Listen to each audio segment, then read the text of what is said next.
What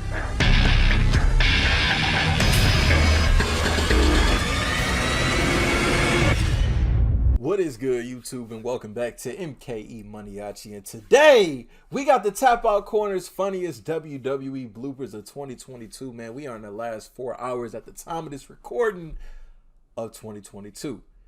Now, I ain't gonna lie, man, this year has been the craziest year in the world of professional wrestling, but also in some moments very comical. So we gonna check out the funniest WWE bloopers of the year. Happy New Year's to everybody. Hope y'all have a safe and happy New Year's tonight. And we gonna run it up in 2023, man. So with no further ado, let's get it. WWE wrestlers are professionals, but even they make mistakes from time to time, and often they're pretty funny. Like what happened to Braun Strowman. One of the best returns of 2022 was the Monster Among Men. Strowman led a path of destruction upon returning to WWE, but he didn't exactly get started on the right foot. Braun charged up the Strowman Express, but the train ended up derailed. I absolutely hate this move from Strowman. I'm sorry, but I'm not a fan when of the this big move. man tripped and fell to the ground. Strowman recovered quickly, and it all ended fine. But it was funny to see this big monster slip up during his WWE comeback. However, Strowman's blooper was way less embarrassing compared to Kofi Kingston's. Kofi is the master of coming up with creative ways to avoid elimination in the Royal Rumble. However, he started to have some mishaps, like when he slipped and smashed his ribs into the ring post at the 2017 Royal Rumble, or the botch save with Xavier Woods in the 2019 match. At least Kofi avoided elimination in both of those incidents, but year, not so much in the 2022 Royal Rumble. Kingston came in like a house of fire, but got shoved off the top rope by Kevin Owens.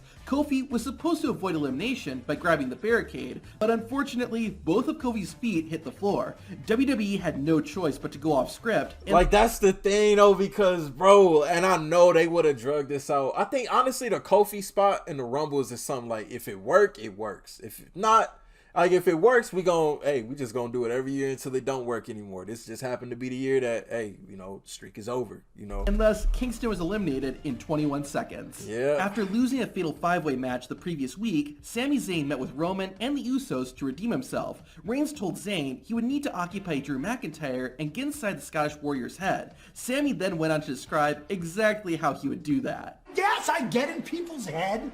I make myself comfortable in there. I'm doing a little dance. You can't. That's the dance you do? I'm in his head doing the dance. Yeah, right? I don't know if Sami Zayn's dance got in Drew McIntyre's head, but it certainly got into Roman's and the Usos, causing them to laugh and break character. Bro, I ain't gonna lie, the Usos, like the Sami segments, when they didn't like Sami at that time, like seeing just the character being broken, like it was honestly, it's just one of them things that's just priceless to see, man, because it's like, man, you can't help but laugh. Like Sami Zayn is a national treasure right now for the WWE, man. Put all money on Zayn. Come on. But it certainly got into Roman's and the Usos, causing them to laugh and break character. This wasn't the last time Sami did this either. About a month later, the entire Bloodline all came out to the ring. Jey Uso began to lash out at Sami Zayn, leading to a tense stare down between Roman and one half of the Unified Tag Team Champions. Sami managed to defuse the situation, but did his job a bit too well. Lately, he just hasn't been very Usi. An Usi chant immediately started coming from the crowd, and it took over 40 seconds before Roman was able to get his composure back. Stone Cold Steve Austin returning for one more match on the first night of WrestleMania 38 was awesome. He had a fun fight with Kevin Owens, but what happened to Austin the next night was fun for a different reason. After Austin Theory's match with Pat McAfee, the chairman of WWE, Vince McMahon, decided he wanted a shot. With a lot of help from Theory, McMahon won and added a new WrestleMania moment to his career. Unfortunately for Mr. McMahon, his moment didn't end there. Vince's old rival, Stone Cold Steve Austin, came storming out and unleashed a can of you-know-what on Austin Theory. Of course, Austin wasn't leaving the ring without giving McMahon a stunner, but Vince, for whatever reason, stumbled around the ring, leading to a very awkward Stone Cold Stunner. I guess some things just never change. Like, and it's funny because, like, when I saw it live, I'm like, okay, this is just, you know, I feel like it was low-key meant to be like that. You know, Vince was old as hell now, you know what I mean? But leading to a very awkward Stone Cold Stunner. I guess for whatever reason, stumbled around the ring, leading to a very awkward unless Stone Cold really kicked him hard in the gut. I feel like that could have been another thing. Stunner, but Vince, for whatever reason, stumbled around the ring. Almost knocked out his IV bag for sure. Like, bro. He wasn't leaving the ring without giving McMahon a stunner, but Vince, for whatever reason, stumbled around the ring, leading to a very awkward Stone Cold Stunner. I guess some things just never change. Yeah. Also, it was funny to see Vince McMahon get freaked out when he heard Theory's music hit. I feel bad for Otis with this blooper, but I have to include it. In January 2022, the Raw Tag Team Champions, Chad Gable and Otis, faced Randy Orton and Matt Riddle in what was called the Alpha Academy Academic Challenge. If RK Bro won, they would get a championship rematch against Gable and Otis. The first part of the challenge was a spelling bee, and Otis started it off. The big man was tasked with spelling the word Emmental, which is a type of cheese. E-M-M-E-N-T-L, Edmonton! Got That is correct! Unfortunately for not Otis, correct. he forgot the A, which is ironic considering 4 of them appear in his tag team's name. I always kind of like the 24/7 championship, but even I will say that it outstayed its welcome. Thankfully, WWE finally decided to retire the belt, but it led to a hilarious blooper. On Raw in November 2022, Nikki Cross took on Dana Brooke with the 24/7 championship on the line. Cross won the match and the belt after about a 2-minute fight. Shortly after that, this happened.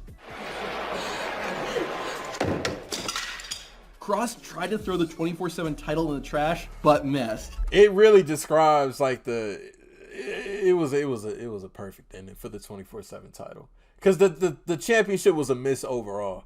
I personally, you know, maybe I'll just always live in the past, but I personally would have loved the hardcore title back. But I get it, you know, I get it. But yeah, that was pretty funny too. But it's almost symbolic, you know. It didn't. The 24/7 title never hit. It never connected with me. Never did.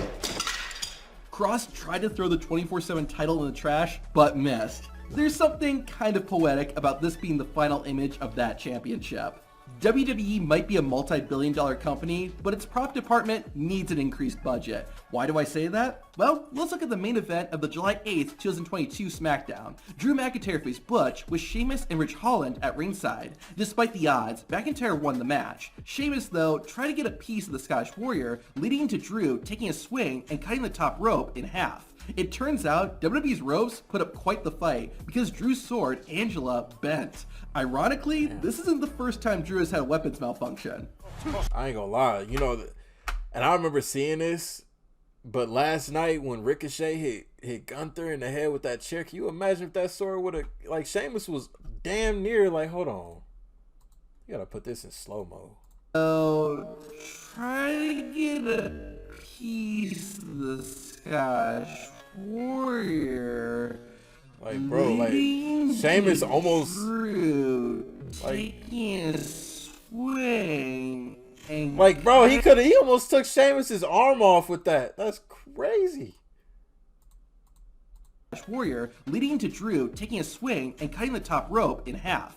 It turns out WWE's ropes put up quite the fight because Drew's sword, Angela, bent. Ironically, this isn't the first time Drew has had weapons malfunction.